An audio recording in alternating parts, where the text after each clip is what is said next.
Hi hello welcome to our channel. నేను మీ సిరి. ఈరోజు మనం చెప్పుకోబోయే కథ మిసెస్ అగస్త్య పార్ట్ 59. కథలోకి వెళ్లే ముందు వీడియోని లైక్ చేసి హైప్ చేయడం మర్చిపోకండి ఫ్రెండ్స్. బామ్మ ముందే భోజనం చేసేసి టాబ్లెట్స్ వేసుకుని రెస్ట్ తీసుకుందని పని ఆవిడ చెప్పింది. మేమిద్దరం కలిసి భోజనం చేశాం.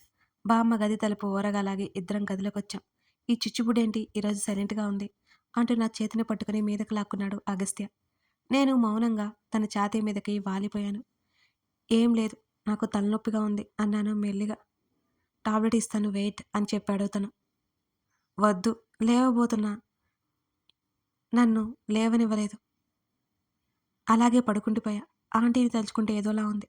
తలనొప్పి అని చెప్పడం వల్లనేమో నన్ను ఏమీ అడగలేదు అగస్త్య. తన కౌగిలిలో కళ్ళు మూసుకొని నిద్రలోకి జారుకున్నాను నేను. నేను నిద్ర లేచేసరికి తన ఛాతీ మీదనే ఉన్నాను. తన ఫోన్ చూసుకుంటూ కనిపించాడు. నేను లేచినట్టుగా అనిపించడంతో నా భుజం మీద జోకొడుతున్నాడు. అచ్చం నిద్ర లేచిన పసిపిల్లాన్ని జోకొట్టే తల్లిలా. కళ్ళెత్తి చూశాను ఆవలిస్తూ. Feeling better. బావున్నట్టు తల ఊపాను నేను. మళ్ళీ చెంపానించి అలాగే పడుకున్నాను. నా జుట్టులోకి వేలు పెట్టి నిమురుతూ ఉంటే హాయిగా అనిపించింది నాకు. ఏమైంది, నిజంగా తలనొప్పేనా? అవును, బాగా నొప్పి వచ్చింది అని అన్నాను నేను. ఇదిగో నీ ఫోన్, అంకుల్ కాల్ చేశారు. నిద్రపోతున్నావని చెప్తే తర్వాత చేస్తానన్నారు. టీపాయ్ మీదకి చెయ్యి పెట్టి ఫోన్ అందుకుని నాకు ఇచ్చాడు. డాడీకి కాల్ చేసి తన మీదనే పడుకొని మాట్లాడాను నేను. ఇప్పటికీ నానమ్మ లేచి ఉంటుంది, వెళ్దాం పదా అని అనగానే నేను, నువ్వు వెళ్ళు, ఈలోపు నేను ముఖం కడుక్కొని వచ్చేస్తాను అనగానే సరే అన్నట్టు తల ఊపి తను వెళ్ళిపోయాడు. నేను ఫేస్ వాష్ చేసుకుని కిందకి వెళ్ళేసరికి ఏదో గొడవ జరుగుతుంది. అక్కడ కనిపించిన జయంతి ఆంటీని చూసి నేను ఉలిక్కిపడ్డాను. అదిగో వస్తుందిరా నీ పెళ్ళాం, తన్నడుగు చెబుతుంది. ఆవిడ మాటలకు నాకు గుండెలెదిరాయి. ఏమైంది, ఈవిడేమి చెప్పింది? అమ్మో, కొంపదీసి ఈవిడ గాని నేను అంకుల్ మాట్లాడుకోవడం చూసిందా ఏంటి? అదే చెప్పడానికి వచ్చిందా అని నుదుటి మీద పట్టిన చెమటల్ని అరచేత్తో తుడుచుకుంటున్నాను. అగస్త్య చూపులు నన్నే సూటిగా తాకుతున్నాయి. జయ, ఆపవే నీ గొడవ. అదేం తప్పు చేసిందని దాని మీదకొచ్చావు? ముందిక్కడి నుంచి ఇంటికి వెళ్ళు. వాణ్ణిక్కడ కూడా ప్రశాంతంగా బ్రతకనివ్వవా? బామ్మ కన్నీళ్లు పెట్టుకుంటూ ఆవేశంగా అరిచింది. నీకు నీ కూతురు తప్ప అందరూ మంచివాళ్లే. అందరూ ప్రశాంతంగా ఉండాలి, ఒక్క నీ కూతురు తప్ప, అంతేనా? ఆ జయంతి ఆంటీ మూతి తిప్పుతూ వెటకారంగా అన్నది బామ్మతో. అత్తయ్య, స్టాప్ ఇట్ అన్నాడు అగస్త్య చిరాగ్గా. అసలు నా కూతురు విషయంలో జోక్యం చేసుకోవడానికి మీ ఆవిడ ఎవరు? కోపంగా అరిచింది జయంతి ఆంటీ. జరిగిందంటే బామ్మ నీరసంగా పలికింది. ఇదిగో ఉందిగా ఈవిడ, నా కూతురికి మీ మనవడికి పెళ్లి చేస్తానని నమ్మబలికించిందట. నా కూతురు మీ మనవడు మాట్లాడుకుంటుంటే విన్నానులే. వాళ్ళిద్దరికీ పెళ్లి చేయనని చెప్పాను కదా. మధ్యలో ఈవిడగారి పెత్తనం ఏంటట? జయంతి ఆంటీ నన్ను తిట్టిపోస్తుంది బాగా. నేను మౌనంగా తల వంచుకొని నిలబడ్డాను. అక్కడ అగస్త్య లేకపోతే ఆవిడికి 4 వడ్డించేదాన్ని. కానీ అక్కడ తను అక్కడే ఉండడంతో నా నోటికి తాళం పడింది. తనకిప్పుడు ఎంత కోపం వస్తుందో అని నాకు భయంగా ఉంది. నిజానికి జయంతి ఆంటీ పీక పిసికేయాలనిపించింది. పెద్దది కాబట్టి బ్రతికిపోయింది. అత్తయ్య, ఇక ఆపుతావా? అగస్త్య అరుపు ఇల్లంతా ఒక్కసారిగా దద్దరిల్లింది. నేను భయంగా బామ్మని పక్కకు వెళ్ళి నిలబడ్డాను. బామ్మని కరుచుకున్నాను. చూడత్తయ్య, నిజానిజాలు తెలుసుకోకుండా ఏం వాగకు. వాళ్ళిద్దరూ పెళ్లి చేసుకుంటారు. వాళ్ళిద్దరూ మేజర్స్. అంతేకాదు బావ మరదళ్ళు. ఒకరంటే ఒకరు ఇష్టపడుతున్నారు. మధ్యలో నీ పెత్తనమేంటి అని గట్టిగా అడిగాడు. అగస్త్య మాటలకు ఊపిరి పీల్చుకున్నాము నేను బామ్మ ఇద్దరం. వాడికి ఏముందని నేనివ్వాలే, నీలాగా పనిమంతుడు కాదుగా, గాలికి తిరుగుతున్నాడు వాడు అంతే ఆవేశంగా అంది జయంతి ఆంటీ. జయ, బామ్మ ఒక అరుపు అరిచింది ఆంటీ మాటలకి. జయంతి ఆంటీ ముఖం తిప్పుకుంది. అయినా సరే ఆమె తప్పు మాట్లాడినట్టు అసలు అనుకోవట్లేదు. వాడు నీ అన్న కొడుకు, నీ కొడుకుతో సమానం. అలాంటి వాడిని పట్టుకుని ఏం మాట్లాడుతున్నావు? వాడికి ఆస్తిపాస్తి లేకుండా ఉందా అని బామ్మ ఆవేదనగా అడిగింది. వాడికి ఏ పాటి ఆస్తుందో నాకు తెలుసులే. ఇదిగో నీ మనవడు నా కూతుర్ని చేసుకోనన్నాడు. నేనేం మాట్లాడలేదు. అయినా సరే నాకు నచ్చిన వాడికి ఇచ్చి పెళ్లి చేస్తాను. మంచి డబ్బున్న వాడిని ఇచ్చి నా కూతురు పెళ్లి ఘనంగా చేస్తాను. మీ పెత్తనాలేమైనా మాకు అనవసరంలే అని జయంతి ఆంటీ విసవిస అక్కడి నుంచి వెళ్ళిపోయింది. బామ్మ ఏడ్చేసింది ఆంటీ వెళ్ళాక. నానమ్మ, అత్తయ్య గురించి నీకు తెలియంది కాదుగా.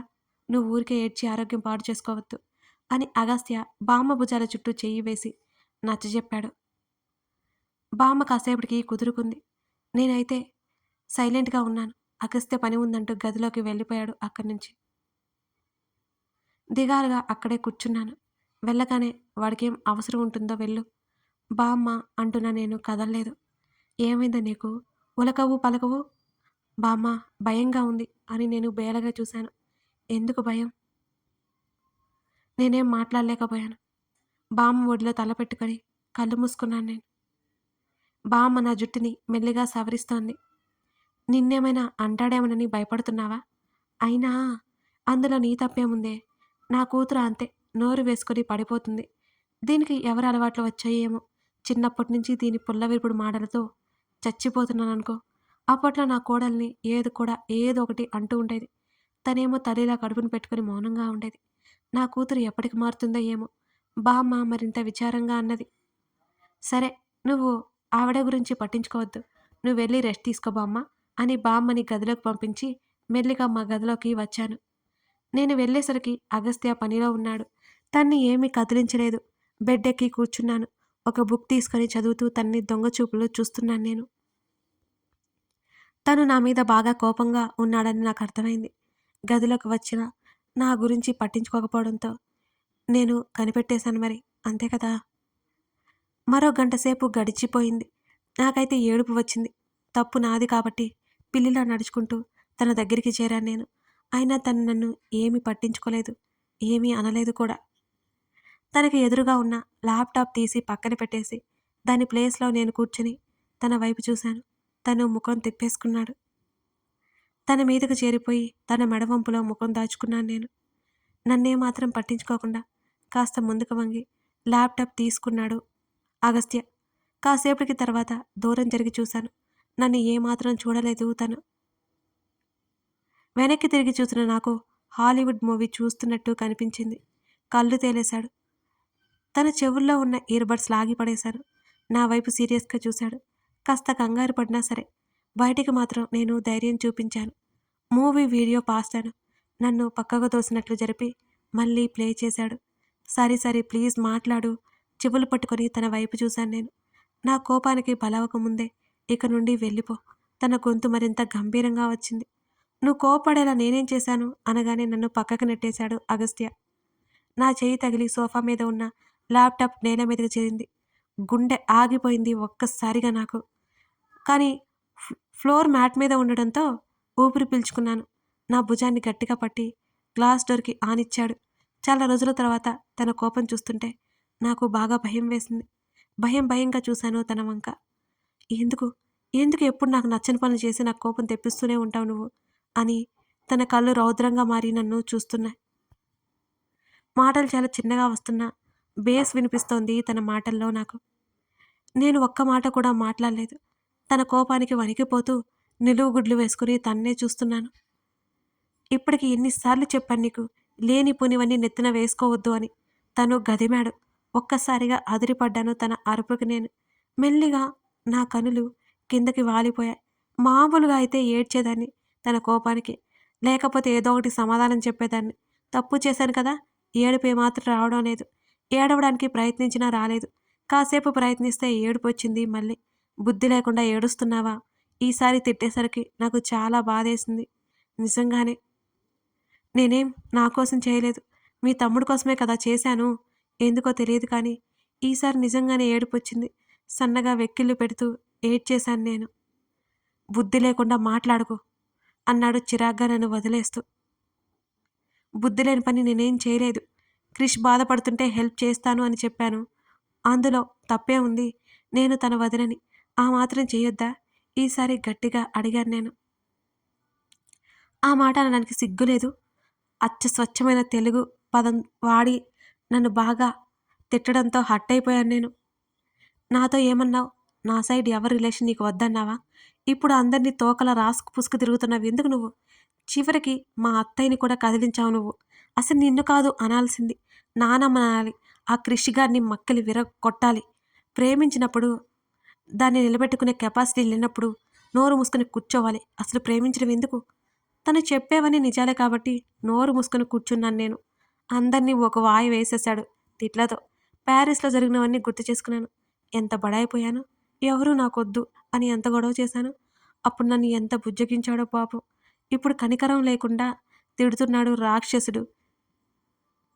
ఏదో ఒకటి రివర్స్ గేర్ వేయాలని అర్థమైంది నాకు. ఆ అద్భుతమైన ఉపాయం తట్టింది కూడా. నా కళ్ళు మెరిసాయి. తను చూడకుండా కళ్ళు దించుకున్నాను నేను వెంటనే. కాస్త గట్టిగా వెక్కిళ్ళు పెట్టి ఏడ్చాను. Shut up senorita. తన మాటలు నేనేం పట్టించుకోలేదు. ఇంకా ఏడ్చాను. నువ్వు నువ్వు ఈ మధ్య బాగా తిడుతున్నావు. నేనే తప్పు చేయకపోయినా నన్ను బాగా తిట్టేస్తున్నావు. కోపడుతున్నావు. నాకు ఏడుపొస్తుంది. మా డాడీ దగ్గరికి వెళ్తాను అని 2 పిడికిలి బిగించి కళ్ళు తుడుచుకుంటూ అన్నాను నేను. పళ్ళు బిగపట్టి చూశాడు నన్ను. అమ్మో! కోపం విపరీతంగా వస్తున్నట్టుంది. మొదటికే మోసం వస్తుందేమోనని భయపడి చచ్చాను నేను. ఆపుతావా అని చిరాగ్గా అన్నాడు నన్నే చూస్తూ. తనకి నా మీద ప్రేమ తగ్గిపోయింది అనే మాట నేను పొరపాటున కూడా అనను. ఎందుకంటే అది జరగని పని నాకు తెలుసు. నా మీద తనకి ఎప్పటికీ ప్రేమ పెరుగుతూనే ఉంటుంది కానీ తగ్గదు. అది నాకు కూడా తెలుసు. నన్ను నేను తక్కువ చేసుకుంటే తనకి కోపం వస్తుంది. తను భరించడం సహించడం. నన్నేనైనా శిక్షిస్తాడు. నన్ను నేను అనుకునే హక్కు నాకు కూడా లేదు. ఆపాలా? ఎందుకు ఆపాలి? నిందిస్తూ ఉన్నావు నువ్వు అన్నాను మళ్ళీ రాగం అందుకుంటాం. ఇప్పుడు గనక నువ్వు ఆపలేదనుకో, నాకొచ్చే కోపానికి ఏం చేస్తానో కూడా నాకే తెలియదు. తర్వాత ఇంకా ఏడుస్తూ కూర్చుంటావు నువ్వు అని చిరాగ్గా అన్నాడు అగస్త్య. జయంతి మాటలా తనింకా గుర్తుపెట్టుకునే ఉన్నట్టున్నాడు. అసలు ఇందులో నా తప్పేమైనా ఉందా? మీ అత్తయ్య, మీ తమ్ముడు, మీరు అంతా మీరే కదా! నన్ను మాత్రం అంటూ ఉంటావు, తిడుతూ ఉంటావు నువ్వు అని గట్టిగా అరుస్తుంటే నా హృదయం మీద చెయ్యి పెట్టి వెనక్కి నెట్టి సోఫాలోకి తోసేశాడు నన్ను. బాబోయ్! సైకిక్ మోడ్ ఆన్ అయిపోయిందా ఏంటి? రాక్షసుడు ప్రవేశించినట్లున్నాడు ఇతనిలో అనుకుని భయపడి చచ్చాను నేను. వెంటనే మాట మార్చలేనుగా, అందుకే గట్టిగా ఉన్నాను. కానీ నా మాటల్లో ఒక మాట తనకి విపరీతమైన కోపం కలిగించిందని నాకేం తెలుసు? తన్ని నా నుంచి దూరం చేసే అందరినీ తనలో తనతో కలిపినట్టు ఫీల్ అయిపోతాడు అని నేనేమైనా కలగన్నానా? టక్కున నోరు జారాను కానీ, లేకపోతే అలా ఎందుకంటానసలు? నా పెదవుల మీద తన పెదవులు ఒత్తిడి తగిలింది. మొదటిసారి తన ముద్దులో కోపం కనపడుతోంది. పెదవులు విపరీతమైన మంట కలిగాయి. తన చేతిలో ఉన్న నా నడుము నొక్కుకుపోతోంది. తన్ని ఎప్పుడూ ఎవరితో కలపలేదు నేను. వాళ్ళతో తన్ని కలిపితే ఇంత కోపమా? నాకు తెలీదు నిజంగానే. తన ఛాతీ మీద చేతులు పెట్టి వెనక్కి నెట్టేశాను నేను ఊపిరి అందక. మొదటిసారి తన ప్రేమ భరించలేకపోయాను. ఎందుకంటే ప్రతిసారి తన ప్రేమలో ప్రేమ మాత్రమే ఉంటుంది. ఈసారి కోపం కూడా కలిసిపోయింది తన ప్రేమలో. తన చేతుల్లో వాడిపోయిన తోటకూర కాడలా మిగిలిపోయాను. నా బాధ, నా అరుపు తనకి ఏమీ అర్థం కాలేదు. ఏడుపు కూడా వచ్చేసింది నాకు. ఒకవైపు వాలి కళ్ళు మూసుకున్నాను. ఈ సంఘటన మా ఇద్దరి మధ్య పెద్ద అఘాతాన్ని తెచ్చిపెడుతుందని నాకు తెలియలేదు. నా 2 కళ్ళలో నుంచి నీళ్లు దిండిలోకి ఇంకిపోతున్నాయి. తన మీద నాకు ఎంత కోపం వస్తుందంటే తన నుంచి దూరంగా పారిపోవాలనిపించింది ఆ క్షణం నాకు. అలాగే ముడుచుకొని పడుకున్నాను నేను. గువ్వల తను లేచి బాల్కనీలోకి వెళ్ళిపోయాడు అక్కడి నుంచి. అలాగే నిద్రపోయాను. ఆ రోజు రాత్రికి నాకు జ్వరం కూడా వచ్చేసింది. కళ్ళు తెరిచి చూసేసరికి బెడ్ మీద ఉన్నాను. బామ్మ వచ్చింది నా దగ్గరికి. భయపడి జ్వరం తెచ్చుకున్నానని బామ్మ అనుకుంది. బామ్మ నాతో మాట్లాడుతున్నా నేనేం మాట్లాడలేదు. తనిచ్చిన టాబ్లెట్ వేసుకుని మౌనంగా కూర్చున్నాను. పెట్టిన ఫుడ్ అదే మౌనంతో అంగీకరించాను. బామ్మ మరొక గంట వరకు నా దగ్గరే ఉండి ఏమైందో చెప్పమని బ్రతిమాలింది. 2 రోజుల నుంచి ఒంట్లో బాగోలేదని, ఈరోజు ఫుల్గా నీరసం వచ్చేసిందని అబద్ధం చెప్పాను నేను. నేను కాస్త నోరు విప్పినందుకు బామ్మ కాస్త కుదుట పడింది. కాసేపటి తర్వాత బామ్మ వెళ్ళిపోయింది. అలాగే బెడ్ రెస్ట్‌కి ఆనుకొని చేతులు చూసుకుంటూ కూర్చున్నాను నేను. తను పక్కన వచ్చి కూర్చోవడం నాకు తెలుస్తూనే ఉంది. నా చేతులు పట్టుకున్నాడు. నా చేతుల్లో కదలికలు ఆగిపోయాయి తన స్పర్శకి. నా గడ్డం పట్టి తన వైపుకు తిప్పుకున్నాడు అగస్త్య. నేనేం మాట్లాడలేదు. అతని వైపు కనీసం చూడలేదు. కథ కొనసాగుతోంది. అగస్త్య కోపం, శ్రీధకి బెదురు. అగస్త్య ఆవేశం, శ్రీధ బాధ. అగస్త్య మౌనం, శ్రీధకి పెయిన్. శ్రీధ ఇప్పుడు ఏం చేయబోతుంది? ఎలాంటి నిర్ణయం తీసుకోబోతుంది? అగస్త్య వల్ల చాలా బాధపడింది కదా. నెక్స్ట్ ఏం జరగబోతుందో తెలుసుకుందాం, చూసేయండి.